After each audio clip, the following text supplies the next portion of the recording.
Hi అండి, అందరికీ నమస్కారం. Welcome to my channel Sowji thoughts.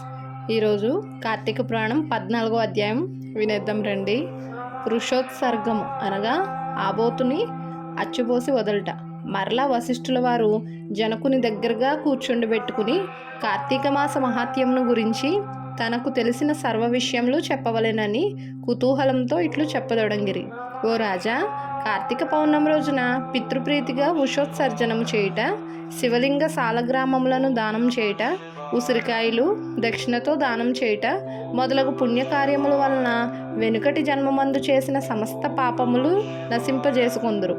వారికి కోటి యాగములు చేసిన ఫలం దక్కును.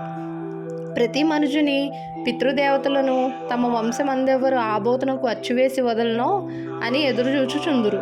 ఎవడు ధనవంతుడై ఉండి పుణ్యకార్యములు చేయక దాన ధర్మములు చేయక కడకు ఆబోతునకు అచ్చువేసి పెండ్లి అయినను చేయడో అట్టివాడు రౌరవాది సకల నరకములు అనుభవించుటయే గాక వాని బంధువులను కూడా నరకమున గురిచేయును.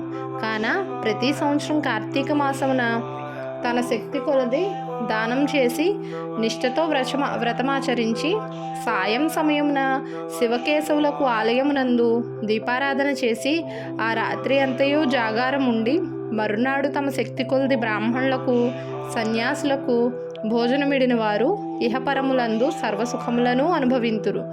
కార్తీక మాసంలో విసర్జింపవలసినవి: ఈ మాసమందు పరాన్న భక్షణ చేయరాదు, ఇతరుల ఎంగిలి ముట్టకూడదు, తినకూడదు, శ్రాద్ధ భోజనం చేయకూడదు, నీరుల్లిపాయ తినరాదు, తిలాదానం పట్టరాదు, శివార్చన సంధ్యావందనం చేయని వారు వండిన వంటలు తినరాదు, పౌర్ణమి అమావాస్య సోమవారముల నాడు సూర్యచంద్రగ్రహణపు రోజుల యందు భోజనం చేయరాదు. కార్తీక మాసమున నెల రోజులు కూడా రాత్రులు భుజించరాదు, విధవ వండినది తినరాదు. ఏకాదశి ద్వాదశి వ్రతములు చేయువారులు ఆ 2 రాత్రులు తప్పనిసరిగా జాగారం ఉండవలెను. ఒక్క పూట మాత్రమే భోజనం చేయవలెను. కార్తీక మాసంలో తైలం రాసుకుని స్నానం చేయకూడదు, పురాణములను విమర్శించరాదు. కార్తీక మాసమున వేడి నీటితో స్నానం కూడదు, చేసిన కళ్ళుతో సమానము బ్రహ్మదేవుడు చెప్పెను. కావున వేడి నీటితో స్నానం చేయకూడదు.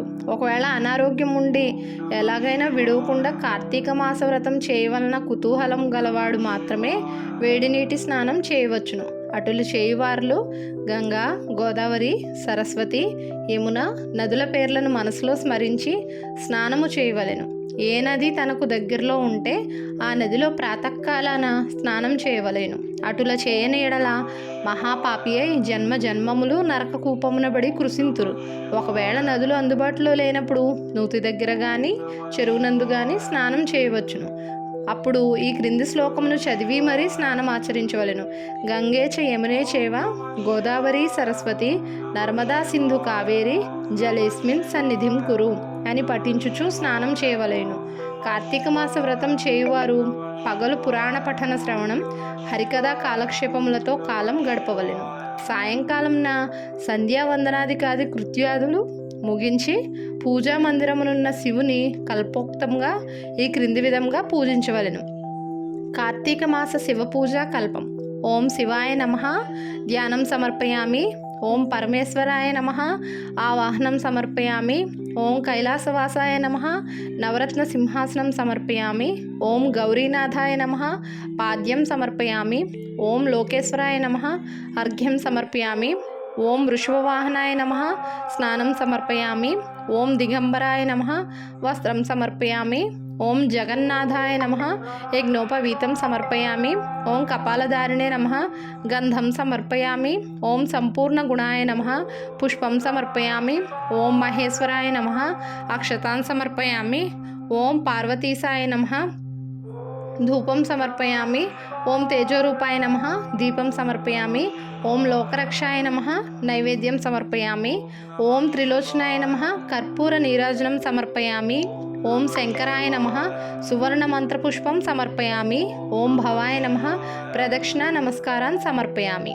ఈ ప్రకారంగా కార్తీక మాసమంతయు పూజించవలెను. శివ సన్నిధిని దీపారాధన చేయవలెను.